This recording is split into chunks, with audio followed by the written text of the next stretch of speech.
So earlier, I asked the audience to write down a question that they were afraid to ask out loud. Questions are how we get free. It's how we carve out space inside of our bodies and inside of our minds, inside of our souls, to be curious, to be open. So I want to share with you all the questions that were asked in this room. How do you stay hopeful in this day and age? Is it common or normal to become numb and feel nothingness when you get overwhelmed with painful videos? Why haven't we learned from the past in recent years? Why are men afraid of women having power or taking over when in the past they already have and used it for certain measures? How should journalists discern between information that should be shared or not? And how do we protect against misinformation in conflict zones?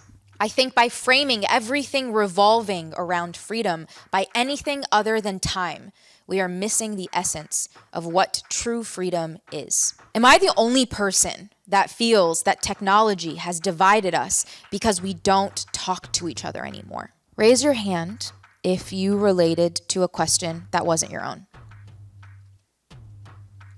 So the question that stood out to me was about numbness and this feeling of numbness after being inundated with so much imagery and so many stories about violence, about oppression, about sadness, poverty, hunger. We have to think about we're constantly being inundated with this information. Of course, like you want to empathize with every single piece of struggle that you hear. It's very difficult. And not only is that because of you being human, but there's actually scientific research around like desensitization after being inundated with this messaging or this imagery over and over again. So to that person who said, am I the only person? Which is really what caught me. Am I the only person? Because I think so often we think, am I normal? Am I okay for seeing this imagery and not feeling anything? So to whoever said that question or had that question, am I the only person? I just want to say no, you are not the only person, because we all just have a certain level of emotional bandwidth. And like in a lighter context of like, we all say like our social battery, like I can only take so much till I have to go recharge. I think there is a battery for emotion and for sensitivity. And so it is normal to feel, in my opinion, it is normal to feel numbness and to give yourself breaks when you're constantly being inundated with this information of like people are suffering globally. So that stood out to me. Thank you for the permission. Ty?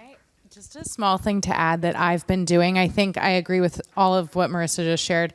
I have found that on social media, I'll go on for inspiration and creativity, and with what is happening in Gaza right now, in between those things that are inspiring me, I'm seeing these horrific images. And the human body is like not actually made to just see that and then move on to something else. I try every single time I get off my phone to stand up and shake my body, because animals have a stress response when they see something they're scared of. They shake, right? Or they run really far. If you're in your office, you can't really run away, but you can stand up and actually shake your body. And that has helped me, because we do actually need to move that through our bodies. It is really toxic for us to keep that inside. It's so damaging on the nervous system. So get up and shake after you get off your phones.